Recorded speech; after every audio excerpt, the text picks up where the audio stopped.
Today I'm riding in St. George, Utah, and I've just climbed up to the lookout on the barrel trail, and I'm going to rip down the black section of the barrel trail. It's a very cool trail with lots of features. There's a big waterfall, rock roll, there's a number of jumps, there's some gaps, and some really cool rolls. So it's a very fun trail. But at the top here is a pretty incredible view.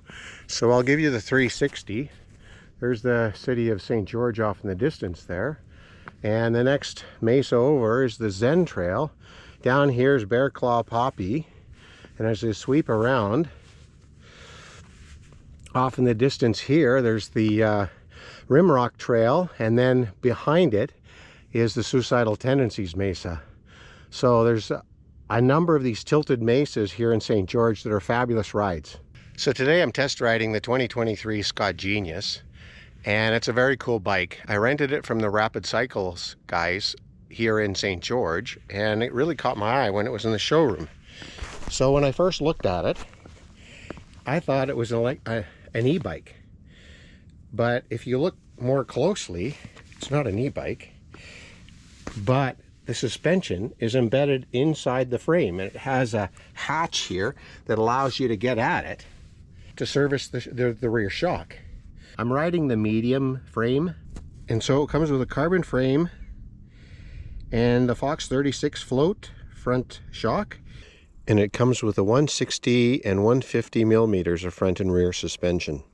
SRAM GX Eagle drivetrain with electronic shifters, a lever to lock out the suspension. It comes with 29-inch wheels, the Shimano XT 4-piston disc brakes. So the frame comes with an adjustable bottom bracket that allows you to have a slightly higher or lower setting. Let me read out some of the geometry specifications here. And it comes with a head tube angle of 65.1 degrees, a seat tube angle of 77.1 degrees, and a wheelbase of 1,216 millimeters. And it retails for $7,600 US.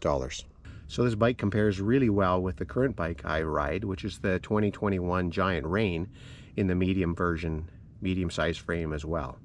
So this bike is going to ride a little more upright, a little more like an all-mountain bike than the little more enduro designed Rain I ride. So I'm partway up the barrel climb trail, and I thought I'd stop and share my first impressions. The two things that I've noticed here is that it has electronic shifting, the Eagle GX with the electronic shifting, and it's got a lever for the shock. And it allows you to change the setting here. I can move it from loose to medium and completely firm. And in climbing, having it in firm, it pretty much locks out the entire suspension and feels like a suspensionless bike. So that's a very cool feature, to just be able to click through with these levers here on the left. And the electronic shifting, I've never ridden a bike with that. I have the, on my Giant Rain, I've got the GX Eagle, but it's got the cable routing. And so it takes some adjusting, because all you got to do is lightly push on the button and it shifts. You can even hear it. And so it takes some getting used to, that you don't have to push through to engage the next gear. Anyway, it's kind of cool, and my first impression is that it climbs really well. Anyway, so let's carry on.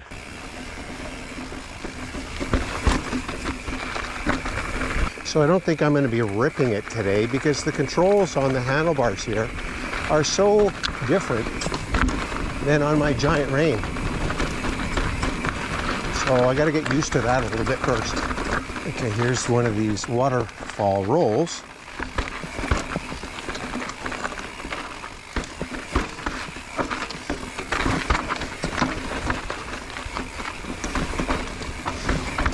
This is the first tester. So that last roll was kind of interesting, because I think now that I got the dropper post in full down position, I think it actually has a little more travel than the dropper post on my Giant Rain. So that will help get your weight back better, and probably compensate a little bit of the steeper head tube angle.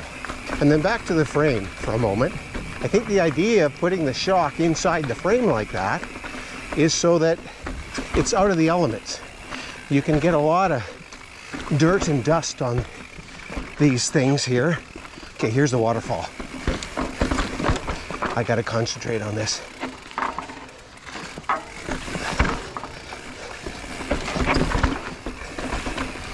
Okay, that was okay. I don't know if I picked the right line there, but it's from 40.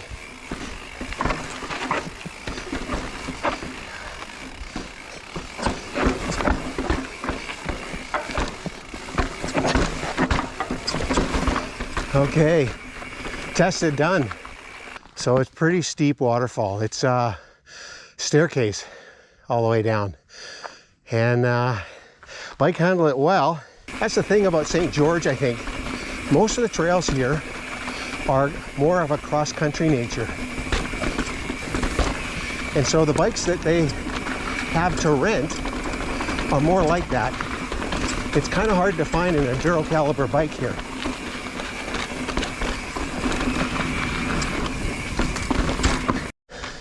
Here's a real punchy little climb section.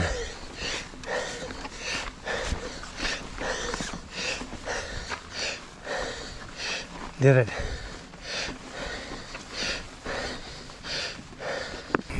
I always wonder about some of these new enhancements that they're doing on bikes and whether they're gimmicks or whether they're actually going to provide value. So the frame here, where it embeds the shock in that, it's kind of a cool idea.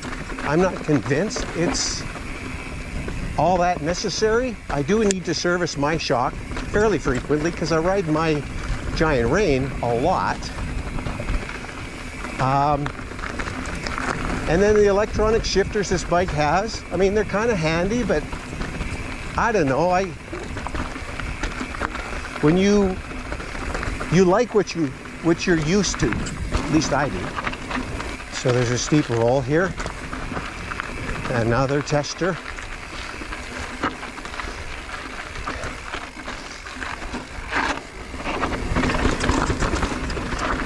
So the other gimmick that I might comment on is these adjustable shocks from your handlebar, which is kind of a cool idea.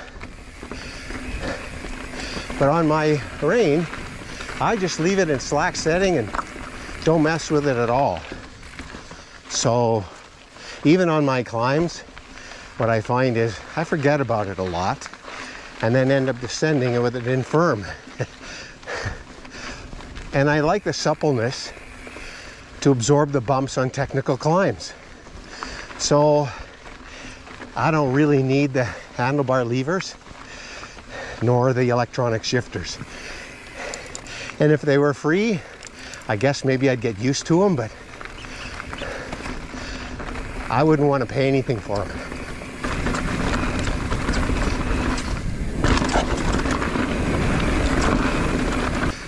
So that jump is a little tester because the landing's blind.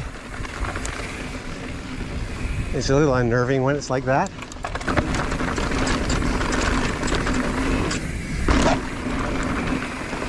So another comment on the shocks in the frame.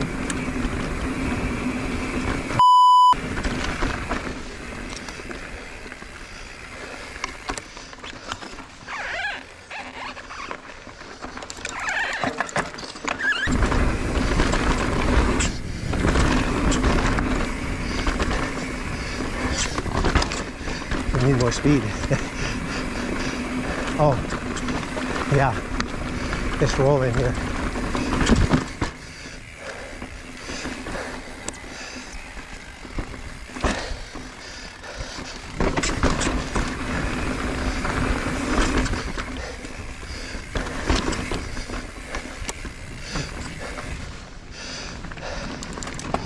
So the other comment about the frame with the suspension embedded is that the idea is it also firms up the frame, and between the firm frame and the full locked out shocks on the climb, I actually found that the bike was too stiff and firm that it was hard to climb with over technical features.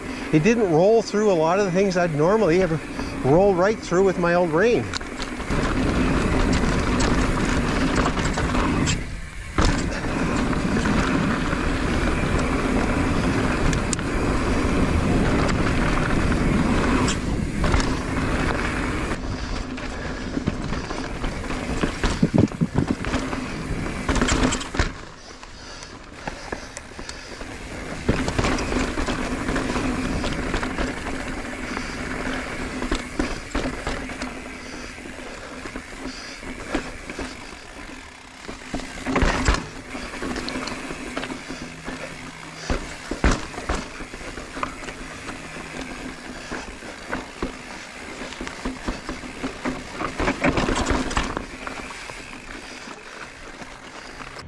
Well, that made for a real interesting ride. I think the Scott Genius, if you're looking for an all-mountain bike and you're riding mostly cross-country trails, then I think this might be a good bike to consider. But for me, I ride steeper, a little more gnarly trails, and I need a little more suspension than the 150 offered by the Genius. And I also find the frames maybe a little too stiff for climbing, and it's not that supple on technical features. You can really feel the trail in the handlebars and the seat and so on. So for now, I think I'll just stick with my 2021 Giant Rain, which seems to fit the bill quite nicely. So thanks for watching, folks, and we'll see you next time.